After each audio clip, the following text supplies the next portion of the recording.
الحمد للہ رب العالمین والصلاة والسلام علی سید الانبیاء والمرسلین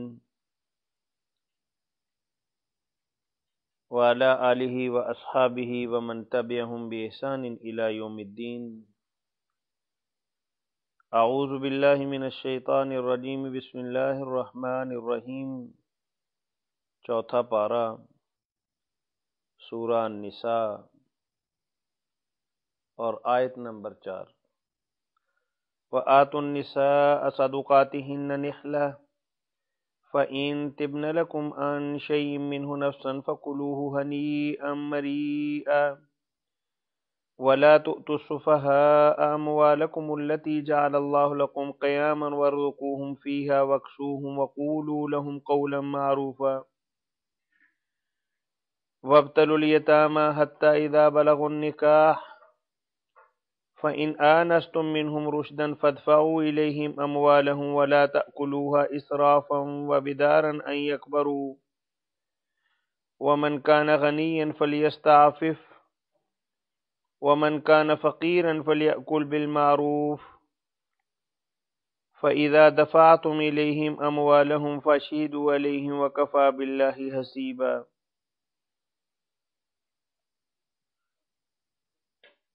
معزز خواتین و حضرات،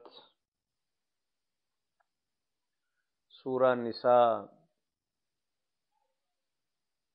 اور اسلامی معاشرتی احکام کا سلسلہ جاری ہے۔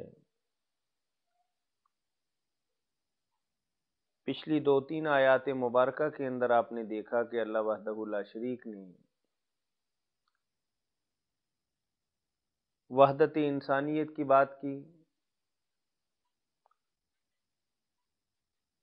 کہ رنگوں کا، نسلوں کا، تہذیبوں کا فرق یہ بنیادی طور پر کوئی حیثیت نہیں رکھتا،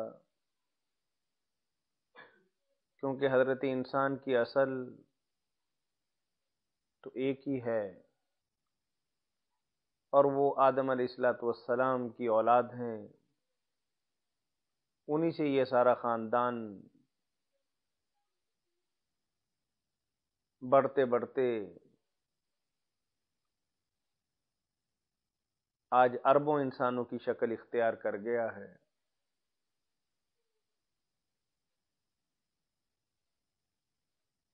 اور یہ کوئی امتیاز کی بات نہیں کہ کسی کا عربی ہونا، کسی کا امریکی ہونا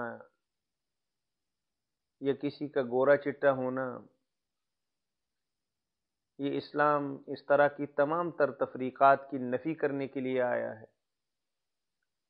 اللہ کے نبی صلی اللہ علیہ وسلم نے حجۃ الوداع کے موقع پر مشہور ترین خطبہ کے اندر ارشاد فرمایا تھا، لا فضل لعربی علی عجمی الا بالتقوی ولا لابیض علی اسود الا بالتقوی۔ یہ رنگ و نسل، یہ زبانوں کا تفاوت، بود و باش کا الگ تھلگ ہونا، شہری اور دیہاتی ہونا، امریکی اور افریقی ہونا، یہ دنیاوی اعتبار سے تو یقیناً ایک معیار کی بات ہے، لیکن اللہ کے ہاں کالا سیاہ بجنگ حبشی اگر نیک اعمال کرتا ہے تو کسی بھی انسان سے، ہاشمی ہو، عربی ہو، امریکی ہو، اس پر فوقیت لے جا سکتا ہے۔ اور پھر اگلی آیات مبارکہ کے اندر اللہ وحدہ لا شریک نے فرمایا کہ یتیموں کے ساتھ خیر خواہی کرنی ہے۔ اگر ان کے ساتھ بے اعتنائی برتو گے تو کبھی بھی یہ معاشرے کا صحت مند فرد نہیں بن سکتے۔ ان کے سر پہ دست شفقت رکھنا ہے، اور پھر اگر بچیاں تمہارے اپنے خاندان کی یتیم ہوں اور ان کی کفالت بھی تمہارے ذمے ہو تو پھر دغابازی اور بے ایمانی اور فریب سے کام نہیں لینا۔ اگر ان میں سے کوئی حسن و جمال والی ہے، تمہارے دل کو اچھی لگتی ہے، تو سیدھے اور معروف طریقے سے اپنی بیوی بناؤ۔ ایک سے گزارا نہیں تو 2 3 4 تک کی اللہ نے اجازت دی ہے۔ اور اگر تم آزاد عورتوں کے حقوق پورے نہیں کر سکتے، پھر تمہیں باندھی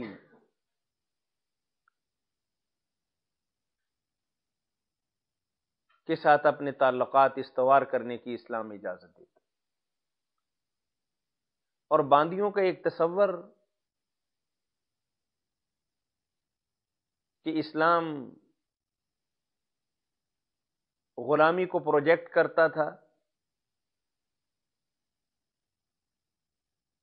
یا اسلام نے اس ظالمانہ اور استحصالی نظام کو پسند فرمایا، ایسی بات ہرگز نہیں۔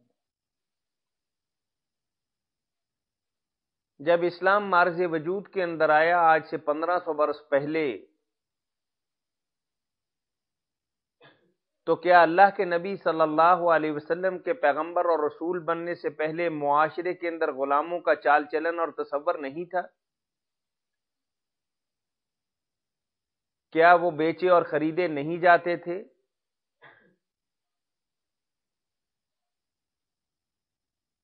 کیا وہ انسانی معاشرے کا ایک ایسا حصہ نہیں تھا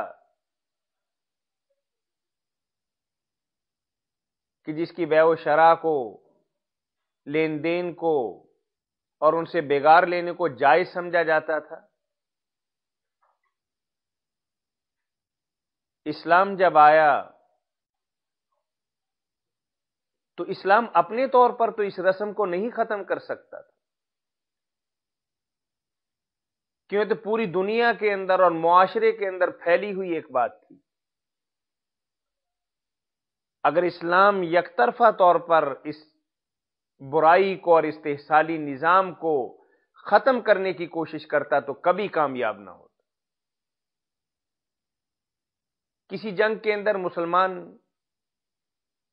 قیدی ہو جائیں اور دشمن تو ہمارے انسانوں کو خریدے اور بیچے اور ان سے بیگار لے،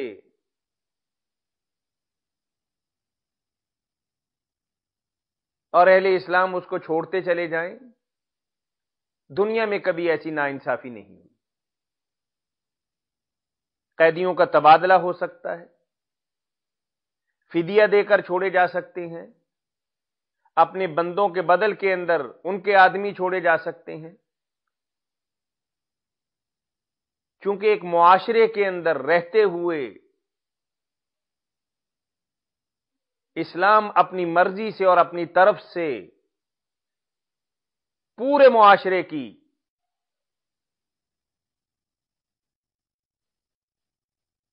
تعمیر نو نہیں کر رہا تھا، بلکہ ایک نئے معاشرے کو تشکیل دے رہا تھا۔ اور آپ نے دیکھا کہ اخلاقی اعتبار سے، مالی اعتبار سے، روحانی اعتبار سے اسلام نے تدریجاً ان ساری چیزوں کا اہتمام کیا۔ اب غلامی بھی ایک ایسی چیز ہے کہ جو مسلمانوں کے پیچھے ایک سیاہ داغ کی طرح لگی ہوئی ہے، لیکن کوئی عقل کا اندھا ہی اس بات کو کہے گا کہ اسلام نے اس کو پروموٹ کیا ہے۔ یہ تو اسلام سے پہلے زمانہ جاہلیت سے اور صدیوں سے یہ طریقہ کار اپنایا جا رہا تھا۔ ہاں، اسلام آیا تو اسلام نے بے شمار جرائم جو انسان انفرادی طور پر اپنی زندگی کے اندر کرتا ہے، اللہ نے دنیا کے اندر اس کی کوئی نہ کوئی سزا مقرر کی ہے،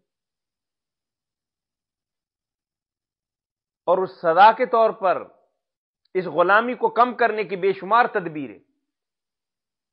اگر اللہ نہ کرے کسی سے انسان غلطی سے کوئی قتل ہو جائے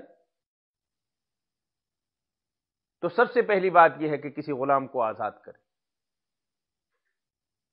جھوٹی قسم کھا بیٹھا ہے تو اسلام نے کہا کہ غلام کو آزاد کرو۔ زہار کر لیا تو اسلام نے کہا کہ غلام کو آزاد کرو، تاکہ معاشرے کے اندر غلاموں کے بارے میں ہمدردی کا اور محبت کا اور رواداری کا ایک جذبہ ابھرے۔ اور پھر آپ جانتے ہیں کہ اللہ کے نبی صلی اللہ علیہ وسلم زندگی کے آخری لمحات گزار رہے ہیں، اور پھر بھی فرما رہے ہیں کہ او ما ملکت ایدیکم، او ما ملکت ایدیکم، او ما ملکت ایدیکم۔ کتنے ہی ان کے خطبات مبارکہ اور کتنے ہی ان کے مواعظ حسنہ اور کتنے ہی ان کے احکامات آپ دیکھیں گے کہ غلاموں کے بارے میں، ان کے ساتھ رواداری کے بارے میں، محبت کے بارے میں، ذمہ داری کا ثبوت فراہم کرنے کے بارے میں۔ اور بار بار اللہ کے نبی صلی اللہ علیہ وسلم نے ایک صحابی کو دیکھا کہ اپنے غلام کو پیٹ رہا تھا۔ آپ نے فرمایا کہ جتنی تم اس پہ دسترس رکھتے ہو، اللہ اس سے کہیں زیادہ تمہارے اوپر دسترس رکھتا ہے۔ یہ تمہارے بھائی ہیں، اگر آج تمہارے ہاتھ کے نیچے آ گئے ہیں تو اپنا ہاتھ ہولا رکھو، ان کے ساتھ اچھا معاملہ کرو، ان پر اتنا ہی بوجھ ڈالو جتنا یہ برداشت کر سکتے ہیں۔ ان کے کھانے اور پینے اور پہننے کے اندر تم کسی قسم کی کوئی غیر معیاری اور غیر ذمہ دارانہ حرکت نہیں کرو۔ تو آپ دیکھ لیجئے کہ اسلام کس طریقے سے بتدریج اس کو ختم کرنے کی کوشش کر رہا تھا۔ یہ تو اب ایک جنیوا معاہدہ ہو گیا کہ بھی اب قیدی بکاؤ مال نہیں رہے۔ کسی ملک کا قیدی دوسرے ملک کے ہاتھ کے اندر آ گیا تو اسے بیگار نہیں لی جا سکتی، اسے خریدا اور بیچا نہیں جا سکتا۔ ایک معاہدے کے تحت، کچھ اصولوں کے تحت جس ملک کا وہ قیدی ہے اس ملک کو واپس کر دیا جائے۔ ہم نے بھی اس بات کو ایکسپٹ کر لیا کہ اسلام نے کبھی بھی اس بات پر زور نہیں دیا گیا کہ جانوروں کی طرح غلاموں کی بھی منڈیاں لگیں اور ان کا بھی خون نچوڑا جائے اور ان کی صلاحیتوں کا غلط استعمال کیا جائے۔ لیکن اگر کسی وقت تک اور کل کلاں کو بھی اللہ اسلام کو غلبہ دیتا ہے تو اس قانون کو ختم کیا جا سکتا ہے۔ اس کے فوائد بھی بے شمار تھے، اور آپ دیکھیے کہ تاریخ اسلام کا مطالعہ کر کے دیکھیے، دسیوں بیسیوں نہیں، سینکڑوں ایسے عالی مرتبت لوگ ملیں گے جو ابتدا کے اندر غلام تھے لیکن اسلامی معاشرے کے اندر رہے، مسلمانوں کو بود و باش اختیار کی اور اپنی مرضی سے اسلام قبول کیا۔ آج وہ ہمارے سر کے تاج ہیں، بڑے بڑے جید علماء کرام، بڑے بڑے مفسرین اور بڑے بڑے مفتیان اعظام، اور کچھ کو تو حکمرانی کا بھی شرف حاصل ہوا کہ اسلام کی وہ رنگ و رونق دیکھیں کہ اسلام کس قدر خوبصورت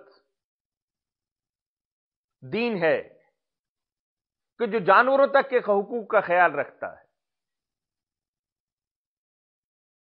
انسان تو بہت دور کی بات، اللہ کے نبی صلی اللہ علیہ وسلم نے فرمایا کہ ہم جاندار کے اندر روح ہے اور جگر ہے، اور آپ جانتے ہیں کہ ہمارا دین تو جانوروں تک پر بھی ظلم کی اجازت نہیں دیتا۔ اللہ کے نبی صلی اللہ علیہ وسلم کی دو باتیں میں عرض کرنا چاہوں گا۔ فرمایا کہ بہت ہی متقیہ عورت، نمازیں پڑھنے والی، تہجد گزاری اختیار کرنے والی، لیکن بلی کو باندھ دیا۔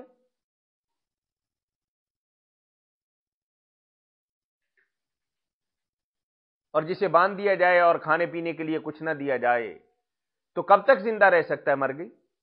اللہ کے نبی صلی اللہ علیہ وسلم نے فرمایا کہ اس کی نمازیں، اس کی عبادتیں، اس کی ریاضتیں، اس کا تقوی اور اس کی للہیت ساری رائے گاں گئیں۔ ایک جانور جسے بلی کہا جاتا ہے اس کی وجہ سے وہ عورت جہنمی ہو گئی۔ اور دوسرا بھی مشہور واقعہ آپ جانتے ہیں